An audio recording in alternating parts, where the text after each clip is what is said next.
ನಮಸ್ಕಾರ ಸ್ನೇಹಿತರೆ, ನಮ್ಮ ನಂಬಿಕೆಗೆ ಸ್ವಾಗತ ಸುಸ್ವಾಗತ. ಸ್ನೇಹಿತರೆ, ಲೂಸಿಯಾ ಸಿನಿಮಾದ ಒಂದು ಹಾಡು ನೆನ್ಪಿದೆಯಾ?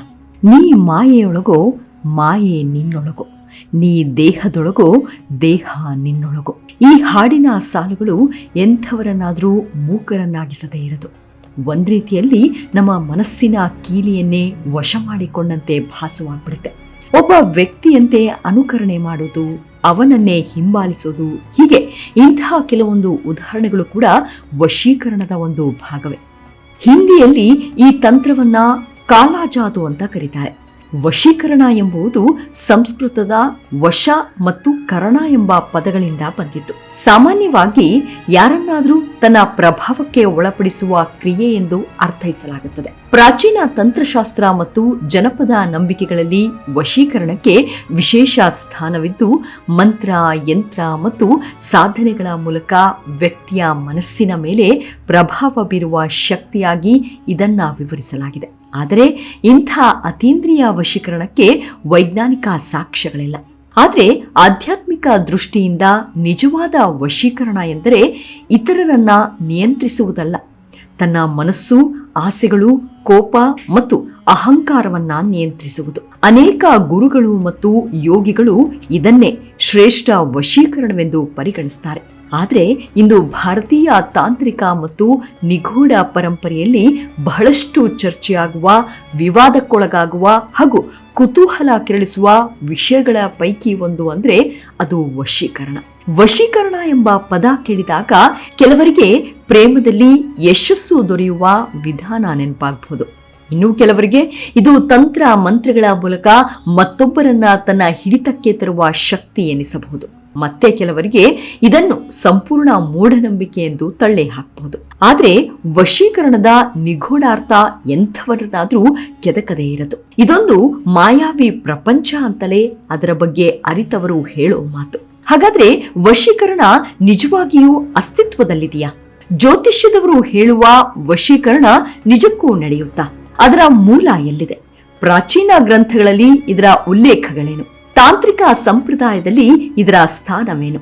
ಮತ್ತು ಇಂದಿನ ಕಾಲದಲ್ಲಿ ಜನರು ಹೇಳುವ ವಶೀಕರಣದ ಕಥೆಗಳ ಹಿಂದಿರುವ ಸತ್ಯಾಸತ್ಯತೆ ಎಂಥದ್ದು ಅನ್ನೋದನ್ನ ಈ ಸಂಚಿಕೆಯಲ್ಲಿ ಹೇಳ್ತಾ ಹೋಗ್ತೀನಿ. ಅದಕ್ಕೂ ಮುನ್ನ ನಮ್ಮ ನಂಬಿಕೆಗೆ ನಿಮ್ಮ ಬೆಂಬಲವಿರಲಿ. ಎಲ್ಲಾ ವಿಧದ ತ್ವಚೆಯ ಸಮಸ್ಯೆಗಳಿಗೆ ಧೀಮಹಿ ಪ್ರಾಡಕ್ಟ್ ರಾಮಬಾಣದಂತೆ ಕೆಲಸ ಮಾಡುತ್ತೆ. ಕೇವಲ 3 ದಿನದಲ್ಲೇ ವ್ಯತ್ಯಾಸ ನೋಡ್ತೀರಾ. ಯಾವುದೇ ಅಡ್ಡ ಪರಿಣಾಮಗಳಿಲ್ಲ. ಕೆಮಿಕಲ್ ರಹಿತವಾದ 16 ನೈಸರ್ಗಿಕ ಪದಾರ್ಥಗಳ ಮಿಶ್ರಣದಿಂದ ತಯಾರಾದ 100% ಆರ್ಗ್ಯಾನಿಕ್ ಧೀಮಹಿ ಪ್ರಾಡಕ್ಟ್. ಹೆಚ್ಚಿನ ಮಾಹಿತಿಗಾಗಿ ಕೆಳಕಂಡ ದೂರವಾಣಿಗೆ ಸಂಪರ್ಕಿಸಿ. ಸ್ನೇಹಿತರೆ, ವಶ ಎಂದರೆ ನಿಯಂತ್ರಣ, ಪ್ರಭಾವ ಅಥವಾ ಅನುಕೂಲತೆ. ಕರಣ ಎಂದರೆ ಮಾಡುವ ಕ್ರಿಯೆ. ಹಾಗಾಗಿ ವಶೀಕರಣ ಎಂದರೆ ಯಾರನ್ನಾದ್ರೂ ತನ್ನ ಪ್ರಭಾವಕ್ಕೆ ಒಳಪಡಿಸುವುದು ಎಂಬರ್ಥವಿದೆ. ಆದರೆ ಇಲ್ಲಿ ಒಂದು ಮಹತ್ವದ ವಿಷಯವನ್ನ ಗಮನಿಸಬೇಕು. ಪ್ರಾಚೀನ ಭಾರತೀಯ ಸಾಹಿತ್ಯದಲ್ಲಿ ವಶೀಕರಣ ಎಂದರೆ ಯಾವಾಗಲೂ ಮತ್ತೊಬ್ಬರ ಮನಸ್ಸನ್ನ ಬಲವಂತವಾಗಿ ಹಿಡಿತಕ್ಕೆ ತೆಗೆದುಕೊಳ್ಳುವುದು ಎಂದೇ ಅರ್ಥವಲ್ಲ. ಕೆಲವೊಮ್ಮೆ ಅದು ತನ್ನ ವ್ಯಕ್ತಿತ್ವ, ಮಾತಿನ ಮಾಧುರ್ಯ, ಆಕರ್ಷಣೆ ಮತ್ತು ಆತ್ಮವಿಶ್ವಾಸದ ಮೂಲಕ ಜನರನ್ನ ಸೆಳೆಯುವ ಸಾಮರ್ಥ್ಯವನ್ನು ಸೂಚಿಸುತ್ತದೆ.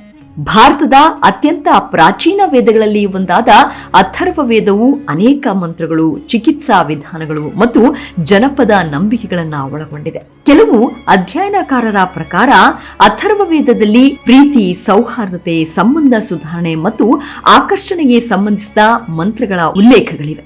ಆದರೆ ಆ ಮಂತ್ರಗಳನ್ನ ಇಂದಿನ ಕಾಲದಲ್ಲಿ ಪ್ರಚಾರವಾಗುವ ಯಾರನ್ನಾದ್ರೂ ಬಲವಂತವಾಗಿ ತನ್ನ ವಶಕ್ಕೆ ತರುವುದು ಎಂಬರ್ಥದಲ್ಲಿ ಅರ್ಥೈಸುವುದು ಸರಿಯಲ್ಲ ಎಂದು ಹಲವಾರು ಸಂಶೋಧಕರು ಅಭಿಪ್ರಾಯ ಪಡ್ತಾರೆ. ತಾಂತ್ರಿಕ ಪರಂಪರೆಯಲ್ಲಿ ಕೆಲವು ವಿಶೇಷ ಸಾಧನೆಗಳ ಉಲ್ಲೇಖ ಸಿಗುತ್ತೆ. ತಂತ್ರಶಾಸ್ತ್ರದಲ್ಲಿ ಸಾಮಾನ್ಯವಾಗಿ ಷಟ್ಕರ್ಮ ಎಂಬ 6 ವಿಧದ ಕ್ರಿಯೆಗಳ ಬಗ್ಗೆ ಹೇಳಲಾಗುತ್ತೆ.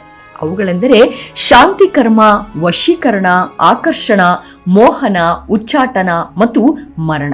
ಈ ಪದಗಳು ತಾಂತ್ರಿಕ ಗ್ರಂಥಗಳಲ್ಲಿ ಕಂಡುಬರುತ್ತವೆ. ಆದರೆ ಅವುಗಳ ನಿಜವಾದ ಅರ್ಥ ಮತ್ತು ಪ್ರಾಯೋಗಿಕ ಬಳಕೆಯ ಬಗ್ಗೆ ವಿವಿಧ ಸಂಪ್ರದಾಯಗಳಲ್ಲಿ ಭಿನ್ನಾಭಿಪ್ರಾಯಗಳಿವೆ. ಕೆಲವರು ಇವುಗಳನ್ನ ಆಧ್ಯಾತ್ಮಿಕ ಸಂಕೇತಗಳೆಂದು ಪರಿಗಣಿಸುತ್ತಾರೆ. ಇನ್ನು ಕೆಲವರು ಅವುಗಳನ್ನ ಗುಪ್ತ ತಾಂತ್ರಿಕ ಸಾಧನೆಗಳೆಂದು ನಂಬುತ್ತಾರೆ.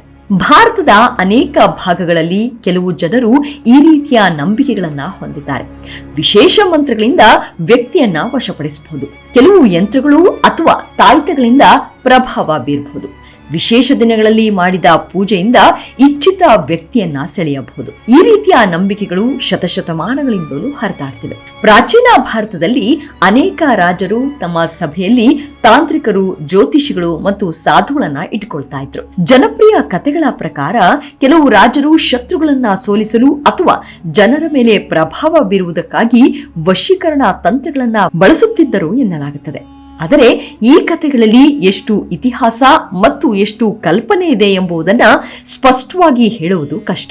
ಇಲ್ಲಿ ಅತ್ಯಂತ ಆಸಕ್ತಿದಾಯಕ ವಿಷಯವೆಂದರೆ ಆಧುನಿಕ ಮನೋವಿಜ್ಞಾನವು ಜನರ ಮೇಲೆ ಪ್ರಭಾವ ಬೀರುವ ಅನೇಕ ವಿಧಾನಗಳನ್ನ ವಿವರಿಸುತ್ತದೆ. ಉದಾಹರಣೆಗೆ ಆತ್ಮವಿಶ್ವಾಸ, ಉತ್ತಮ ಸಂವಹನ, ಕಣ್ಣಿನ ಸಂಪರ್ಕ, ವ್ಯಕ್ತಿತ್ವದ ಆಕರ್ಷಣೆ, ಭಾವನಾತ್ಮಕ ಬುದ್ಧಿವಂತಿಕೆ. ಇವುಗಳ ಮೂಲಕ ವ್ಯಕ್ತಿಯು ಇತರರ ಮೇಲೆ ಪ್ರಭಾವ ಬೀರಬಹುದು. ಕೆಲವೊಮ್ಮೆ ಜನರು ಈ ಸಹಜ ಪ್ರಭಾವವನ್ನೇ ವಶೀಕರಣ ಎಂದು ಭಾವಿಸಬಹುದು. ಭಾರತದ ವಿವಿಧ ಪ್ರದೇಶಗಳಲ್ಲಿ ಅನೇಕ ಕಥೆಗಳು ಪ್ರಸಿದ್ಧವಾಗಿವೆ.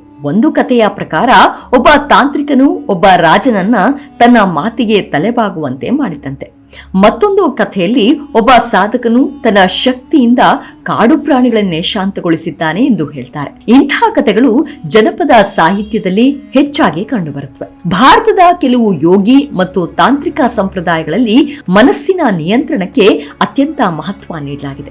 ವಿಶೇಷವಾಗಿ ಗೋರಖ್ನಾಥ್ ಮತ್ತು ನಾಥಯೋಗಿಗಳ ಪರಂಪರೆಯಲ್ಲಿ ಮೊದಲು ತನ್ನ ಮನಸ್ಸನ್ನೇ ವಶಪಡಿಸಿಕೊಳ್ಳಬೇಕು ಎಂದು ಹೇಳಲಾಗಿದೆ. ಅವರ ಪ್ರಕಾರ ತನ್ನ ಮನಸ್ಸನ್ನ ಜಯಿಸದವನು ಜಗತ್ತನ್ನು ಜಯಿಸಲು ಸಾಧ್ಯವಿಲ್ಲ.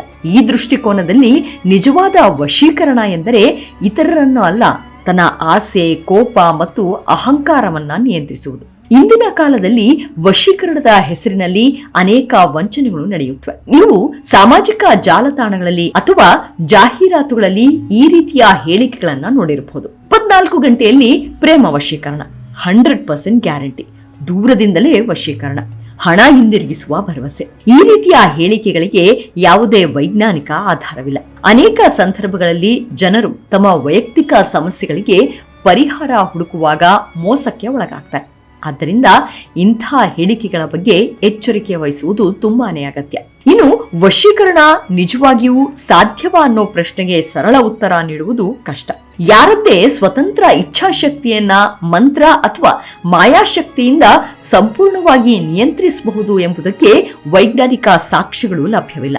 ಆದರೆ ಖಂಡಿತವಾಗಿಯೂ ತಾಂತ್ರಿಕ ಮಾರ್ಗದಲ್ಲಿ ಸಾಧ್ಯವಿದೆ. ಅನೇಕ ಸಂತರು ಮತ್ತು ಗುರುಗಳ ಅಭಿಪ್ರಾಯದ ಪ್ರಕಾರ ಅತ್ಯುನ್ನತ ವಶೀಕರಣ ಎಂದರೆ ಆತ್ಮ ನಿಗ್ರಹ. ಒಬ್ಬ ವ್ಯಕ್ತಿ ತನ್ನ ಕೋಪ, ಲೋಭ, ಮೋಹ, ಅಹಂಕಾರ, ಅಸೂಯೆ ಇವುಗಳನ್ನ ನಿಯಂತ್ರಿಸಿದಾಗ ಅವನು ನಿಜವಾದ ಸಾಧು ಆಗ್ತಾನೆ. ಜನಪ್ರಿಯ ಕಥೆಯೊಂದರ ಪ್ರಕಾರ ಒಬ್ಬ ಯುವಕ ಮಹಾನ್ ತಾಂತ್ರಿಕನ ಬಳಿಗೆ ಹೋಗಿ ಕೇಳಿದನು, ಗುರುವೇ, ನನಗೆ ವಶೀಕರಣ ವಿದ್ಯೆ ಕಲಿಸಿ. ಅದಕ್ಕೆ ಗುರು ನಗುತ್ತಾ ಹೇಳಿದರು, ಮೊದಲು ನಿನ್ನ ಮನಸ್ಸನ್ನ 5 ನಿಮಿಷಗಳ ಕಾಲ ಒಂದೇ ಆಲೋಚನೆಯಲ್ಲಿ ಸ್ಥಿರಗೊಳಿಸು ಎಂದ.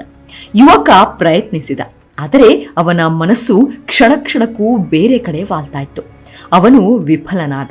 ಆಗ ಗುರು ಹೇಳಿದ, ನಿನ್ನ ಸ್ವಂತ ಮನಸ್ಸನ್ನೇ ವಶಪಡಿಸಿಕೊಳ್ಳಲು ಆಗದಿದ್ದರೆ ಇನ್ನೊಬ್ಬರ ಮನಸ್ಸನ್ನ ಹೇಗೆ ವಶಪಡಿಸಿಕೊಳ್ಳುವೆ ಎಂದು. ಈ ಕಥೆಯು ವಶೀಕರಣದ ಆಧ್ಯಾತ್ಮಿಕ ಅರ್ಥವನ್ನ ವಿವರಿಸುತ್ತದೆ. ಸ್ನೇಹಿತರೆ, ವಶೀಕರಣ ಎಂಬುದು ಶತಮಾನಗಳಿಂದ ಜನರನ್ನ ಆಕರ್ಷಿಸುತ್ತಿರುವ ಒಂದು ರಹಸ್ಯಮಯ ವಿಷಯ. ಪ್ರಾಚೀನ ಗ್ರಂಥಗಳು, ತಾಂತ್ರಿಕ ಪರಂಪರೆಗಳು, ಜನಪದ ಕಥೆಗಳು ಮತ್ತು ಆಧುನಿಕ ನಂಬಿಕೆಗಳಲ್ಲಿ ಇದರ ಅನೇಕ ರೂಪಗಳು ಕಂಡುಬರುತ್ತವೆ. ಹೀಗಾಗಿ ವಶೀಕರಣದ ಅತಿ ದೊಡ್ಡ ರಹಸ್ಯ ಬಹುಶಃ ಯಾವುದೇ ಮಂತ್ರದಲ್ಲಿಲ್ಲ, ಅದು ಮಾನವನ ಮನಸ್ಸಿನಲ್ಲೇ ಅಡಗಿದೆ. ಆದರೆ ತಾಂತ್ರಿಕ ವಿದ್ಯೆಯಲ್ಲಿ ವಶೀಕರಣ ಮಾಡುವ ತಂತ್ರವು ಚಾಲ್ತಿಯಲ್ಲಿದೆ. ಒಬ್ಬ ವ್ಯಕ್ತಿಯ ಫೋಟೋ ಹಾಗೂ ಅವನಿಗೆ ಸಂಬಂಧಿಸಿದ ವಸ್ತುಗಳನ್ನ ಪ್ರಯೋಗದಲ್ಲಿ ಬಳಸಿ ಆತನ ಮೇಲೆ ದುಷ್ಟಶಕ್ತಿಗಳ ಪ್ರಯೋಗ ಮಾಡ್ತಾರೆ. ಒಬ್ಬ ವ್ಯಕ್ತಿಯನ್ನ ವಶಪಡಿಸಿಕೊಳ್ಬೇಕು ಅಂದ್ರೆ ಮೊದಲು ನಮ್ಮ ಮನಸ್ಸಿನ ನಿಯಂತ್ರಣ ಇರಬೇಕು. ನಮ್ಮ ಮನಸ್ಸಿನ ನಿಯಂತ್ರಣಕ್ಕೆ ಮೊದಲು ಮಾಡಬೇಕಾಗಿರೋದು ನಿಯಮಿತವಾದ ಧ್ಯಾನ. ಕಾಲಕ್ರಮೇಣ ಕೆಲವು ದಿನಗಳು ಒಂದೇ ಮಂತ್ರ ಹಾಗೂ ಒಂದೇ ವಿಚಾರದ ಮೇಲೆ ನಮ್ಮ ಮನಸ್ಸನ್ನ ಕೇಂದ್ರೀಕರಿಸಬೇಕು.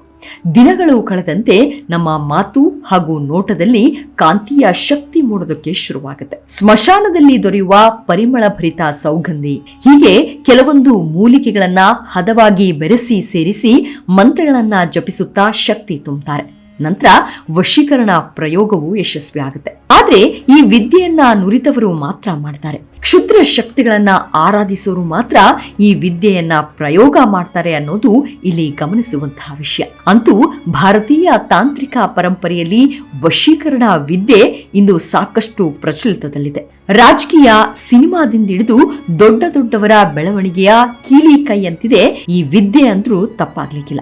ಮುಂದಿನ ಸಂಚಿಕೆಯಲ್ಲಿ ಮತ್ತೆ ಸಿಗೋಣ. ಅಲ್ಲಿಯವರೆಗೂ ನಿಮ್ಮ ಆರೋಗ್ಯದ ಕಡೆ ಗಮನವಿರಲಿ. Take care. ನಮಸ್ಕಾರ.